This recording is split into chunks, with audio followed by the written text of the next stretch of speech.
नमस्कार प्रणाम। और हम भोजपुरी गायक टुनटुन यादव और आज हम अपने पूरे टीम के साथ बैठे हुए हैं। कुछ लोग नहीं हैं हमारे टीम के, वो कोबा जी, सुनील सागर, बाघवा बिरादरी का राइटर सुनील सागर जी, चाहे आर्मी लवर गाना होके चाहे बिहार बाकी सगरे चलेला चलाना, रंगबाज राजा के, हिरान राजा के। और ये हमारे मनीष मतलबी जी बहुत सारे हमारे गाने में दिखते हैं। और ये हमारे बोस भिगो स्टार वरुण यादव जी। तो अब अभी हमने क्या अपन होली के सिलसिला में बात चल रहा बा। बहुत सारा गाना रिकॉर्ड भइल बा, कुछ रिकॉर्ड होखे वाला बा, कुछ के वीडियो बन गइल बा, कुछ के बनने वाला बा। तो हाँ, उहे सब के विषय में हमनी के टीम जुटल बिया कि तारा लोग के का दिया हो कि तू लोग ज़्यादा पसंद कर लो। और जितने भी भाई हैं, हमारा जो गाना आया है सगरे चलेला चलाना, रंगबाज राजा के, हिरान राजा के। और देखिए हमारे एक टीम के सबसे बड़े चहेता विकास यादव भी आ गए हैं। और हम लोग बहुत जल्द धमाका पर धमाका करने वाले हैं। हाँ, बोस विकास, हाँ, बोस विकास, बोस विकास से तो आप लोग को बात हम कराइबे किए। एगो आइडिया अब चली बोस विकास के नाम से। और हई जौन गाना आइल बा कि सगरे चलेला चलाना, रंगबाज राजा के, हिरान राजा के, एगो आइल बा कि पतरे ह लेकिन खतरे ह, जादू जी के लड़का भतरे ह।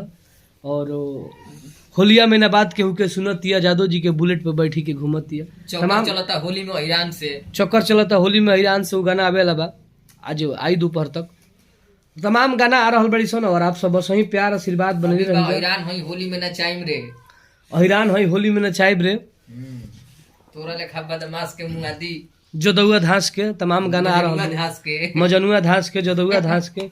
तो हमनी के कोनो तरीका से छोड़े वाला बानी जाना। खिलवाड़ मत कीजिए हमारे साथ। हाँ, हमारे साथ है कि बड़ी हमारी यार खतरनाक हो।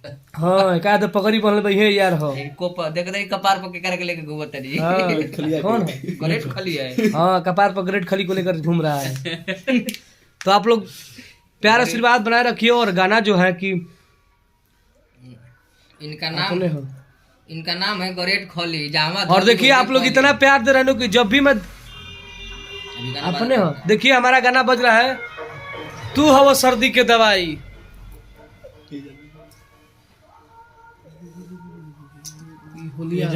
डाली ना भितरिया हो, तो रंग डाली ना भितरिया हो, उजर का चाहे करिया रंग डाली ना भितरिया। और रंगबाज राजा के जौन गाना बानो, वो गाना बहुत ही जल्द आप सबके बीच एगो बड़ा धमाका के तरह लोग की गाना ओकर वीडियो हो सके तो फिर से बनत हुए। तो आप सब ऐसे ही प्यार दुलार बने रही जा गाना के।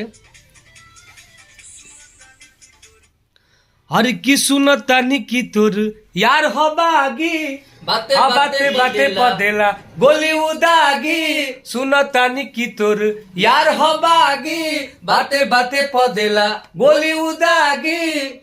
आला खोरा खल बाटे तोरा इनाम राजा पो, लड़की बोल रही है। तो के कर भाखल बड़ुए जान, दी कोट में बयान। सगरो चलेला चलाना, रंगबाज राजा के, नमवा जाने राजा माना, बस विकास राजा के।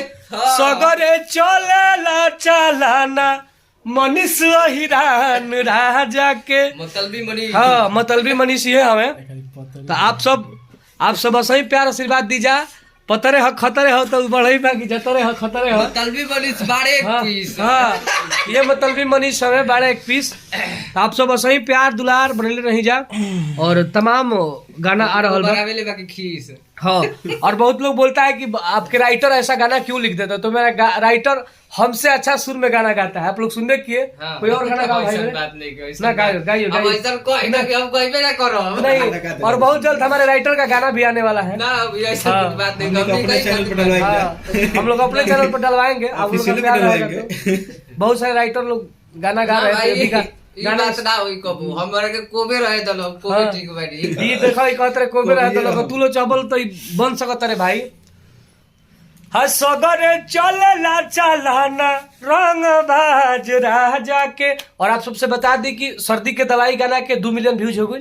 और बहुत शीतलहरी गाना के 1 मिलियन व्यूज हो गई। तो तू लोग प्यार दबल रहो तो भाई तार लोग एक तरफा राज करी। कंपनी से लेके, स्टेज से लेके, नाच से लेके समियाना से लेके द्वारे बरियात से लेके स्टेज हर तो जगह अपना हाँ नामे होइए गइल बा। हाँ स्टेज तो हमारा नाम है तू लोग कहिए दिल बड़ा लो इतना प्यार आशीर्वाद दो कि हाँ प्रोग्राम यूट्यूब तो होइए गइल बड़ा दुआ दुआ करते सोशल मीडिया पर सोशल मीडिया हमारे हाथ लोग जानते बड़ा लो अब हमारा हाँ अब हमारा सार्वजनिक गाना 50 को बजवा दे में तारा लोग के एकदम विशेष योगदान हाथ रही धो के पड़ जाएगा बा। हाँ पानी हाथ पीट धो के के। पड़ जालो जैसे ईरान बजाओ तो असही सार्वजनिक गाना हाँ। बजा देवे के बा सर्दी के दवाई जिसे बजाओ तो रंगबाज राजा गाना बजाओ लो मजनुआ हिरौआ आर्मी हटे लवर जैसे बाजल एकदम आर्मी लवर बाजल और आर्मी लवर के बेहतरीन गाना हम डाले जा रहल बानी आशा ना पूर्ण अभी विश्वास आवत बा अभी आई। कि एक दिन में 1 मिलियन जाई अगर तू लोग हद से ज्यादा प्यार आशीर्वाद देबलो तो ना भाई एकदम हाँ तो ये वीडियो के आप सब शेयर करी जा और टुनटुन यादव ब्लॉग चैनल के आप सब ज्यादा से ज्यादा सब्सक्राइब करी जा लव यू और हमारे टुनटुन सिंगर टुनटुन यादव फेसबुक पेज है उसको आप लोग ज्यादा से ज्यादा फॉलो करिए और सुनील सागर यादव भी एक फेसबुक पेज है उसको भी आप लोग फॉलो करिए लव यू जय हो भोजपुरी समाज।